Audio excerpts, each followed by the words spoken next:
마이너스 10% 15% 비중 들어가서 또 특히나 이렇게 하락 추세일 때 이거 물타기 막 해가지고 저도 초창기 때 그랬어요. 예? 비중도 가득이야. 비중도 가득인데다 미수까지 있어. 막 물타기 한다고. 그러다가 마이너스 10% 15% 맞으면 그냥 수익 그동안 낸 거 다 날리죠. 네, 그러니까 피해야 될 자리다. 장 개시했습니다. 이연제약. 네, 황준신님 어서오세요.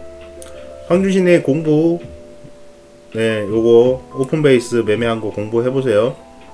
네, 지금 들어오셔서 못 보셨을 것 같아서. 네, 이연제약 한번 꺾이고 있고. 근데 여러분들 장중에 그러니까 하나 팁을 알려드릴게요. 이거 많이 헷갈려 하시는 것 같더라고요. 이거 무조건 알아야 돼요, 여러분. 근데 라이브 방송에서도 종종 얘기했었는데, 장중에 이 추세 꺾일 때 있잖아요. 보시면 이 트렌드가 봐보세요. 상승 트렌드랑 하락 트렌드가 있잖아요.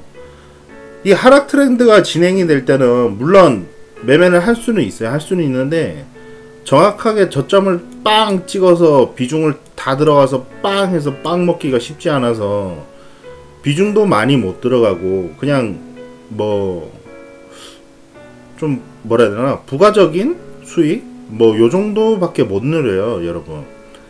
예, 그래서 뭐 하면은 뭐 하는 거겠지만 할 수도 있겠지만 그렇다. 그래서 이제 앞에서 이렇게 트렌드가 상승 트렌드일 때 매매를 집중적으로 하셔야 돼요. 이 이후에는 언제 어떻게 밑으로 밀어버릴지도 모르고, 그리고 항상 말씀드린 게 하락 추세에서는 계단식으로 계속 내려간다 그랬어요. 그죠? 그러니까 먹을 거는 적고 손실이 나면 크게 날 수 있다. 손절을 칼같이 못하면. 그리고 비중을 한 번에 찍어서 들어가기 힘들기 때문에 좀 먹을 것도 적다. 그래서 만약에 하더라도 뭐 쉽게 말해서 뭐 용돈벌이 정도 뭐 그 정도밖에는 안 되는 거예요. 그래서 전업 투자자 대부분이 이쪽 뒤편 말고 앞편에서 대부분 수익을 많이 내요. 아시겠죠? 이렇게 트렌드가 한번 꺾이고 나면 특정한 힘이 작용하기 전까지는 보세요. 지금도 이 차트 말고 다른 차트로 볼게요. 이루원 마찬가지로 보세요. 이거 좋은 예시가 되겠네. 이루원 아쉽다. 네, 여튼 상승 트렌드, 그죠? 상승 트렌드, 그죠? 무조건 또 이거 트렌드 선 긋고 이렇게 매매하고 그러면 안 돼요. 아시겠죠? 그리고 지금 하락 트렌드로 전환되려고 하는 거잖아요. 네.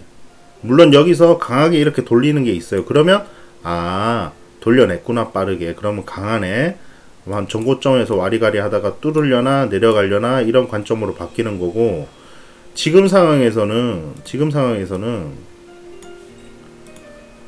한 단계 더 내려갈 수 있다라는 가정을 하고 봐야 돼요. 네, 아시겠죠? 그래서 만약에 뭐 이쯤 부근에서 매수해서 뭐 쭉 들고 있었는데 지금도 들고 있다. 그럴 경우는 이 저점을 갱신하는 이런 모습이 보이면 반드시 수익 실현을 해야 된다. 데이 트레이딩 하시는 분들은 좀 들고 있잖아요. 추세를 한 번 더 꺾는 것까지 크게 보려고. 음악이 마음에 안 들어. 아시겠죠, 여러분? 절대 이런 데서 막 무리해서 막 하면 안 돼요. 미리 좀 잘 잡아가지고 저점 깨면 손절을 해야지 라고 생각을 하고 있으면 괜찮은데, 여기서 상한가 가자 이러고 있으면 안 된다는 소리예요. 이 앞단처럼 빠르게 큰 수익이 나도록 기다리고 있으면 안 된단 말이에요. 아시겠죠? 오히려 물리면 이게 바로 이렇게 틀어내지 못하면, 이렇게 있다가 틀어내지 못하면 계단식으로 하락할 수도 있지만, 그런 거 보잖아요. 계단식으로 하락하다가 훅 빼는 거 이렇게. 네. 그러면 고점에서 물려서 한 마이너스 10% 뭐 15% 요렇게 때려 맞는 거예요. 그러면 단기 매매 하시는 분들은 단기, 그러니까 단타 매매 하시는 분들은 마이너스 10% 15% 비중 들어가서, 또 특히나 이렇게 하락 추세일 때 이거 물타기 막 해가지고, 저도 초창기 때 그랬어요. 예? 비중도 가득이야. 비중도 가득인데다 미수까지 있어. 막 물타기 한다고. 그러다가 마이너스 10% 15% 맞으면 그냥 수익 그동안 낸 거 다 날리죠. 네, 그러니까 피해야 될 자리다. 저 같은 경우는 만약에 가령 예를 들어서 트레이딩을 이어간다라는 관점으로 봤을 때, 저점으로 잡았을 때는 이 저점을 깨지 않고 돌아가 나가는 관점 하나를 보는 거예요. 근데 그게 아니라 저점을 깨러 오는 움직임이다. 아이, 그럼 그렇지 하고 바로 날려요. 바로. 네. 약익절을 하거나 본절 탈출하거나 약손절을 하거나. 네. 여기에 많이 당하시더라고요. 근데 처음에 많이 당해요. 네. 처음에 많이 당해. 이 종목이 장중에 한 20% 올랐다고 해서 20% 이렇게 올랐다고 해서 다 상한가 가는 게 아니잖아요. 또 조정을 거치러 내려오고, 어떤 종목은 윗꼬리 크게 달고 끝나는 것도 있고. 그러니까 들고 있으면 안 된다, 무작정. 네. 근데 생각보다 저런 걸 많이 들고 계셔. 오픈 베이스가 오늘 하나, 둘, 셋, 넷, 다섯, 여섯, 일곱, 여덟. 거래대금 8이네요. 그죠? 거래대금 8이네요. 제가 어제부터 적극적으로 매매했죠. 오픈 베이스는. 그리고 바이오니아도 오늘 장중에 했고, 바이오니아를 내가 여기서 팔았나? 어디서 팔았지?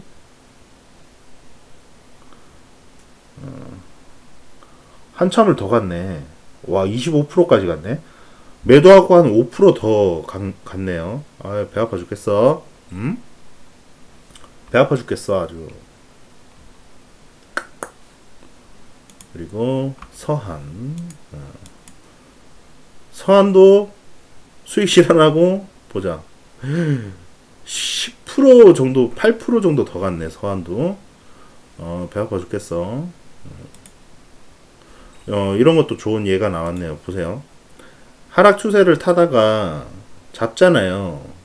근데 잡는데 중요한 거는 잡을 때 거래량 체크해야 돼요. 네, 거래량. 예, 거래량. 거래량과 함께 돌려야 돼. 그래야 의미가 있어요. 아니면 거래량 없이 돌리는 척 하면 이렇게 되는 거예요. 이렇게. 이것처럼. 이렇게. 그러면 저기 위에 고점에서 물타기 하고 계신 분들, 요런 상황에서는 이것도 보면 대략 마이너스 한 10% 되죠. 네. 그러니까 요렇게 맞는다고요. 조심해야 돼요. 그래서 조금 무섭더라도 장중 단타는 무조건 상승하는 파동, 예, 상승하는 파동에서 매매하는 게 가장 좋아요. 상승하는 파동에서 수익을 내야 돼요. 네, 그래야지 손익비가 맞습니다. 보통 이렇게 급등하는 상황에서 매매 무섭다고 잘 못하시잖아요. 오히려 느려지고 하락 추세 타고 있고 천천히 가고 있고 그게 매매하기 편하다고 하는데, 오히려 그게 손실이 많이 나요. 오히려 빠르고 강하고 매수하기 무섭고 진짜 매수 이쁘게 자리 안 주고 그런 것들이 오히려 잘 가는 거예요. 그런 데서 경험을 쌓아야 돼요.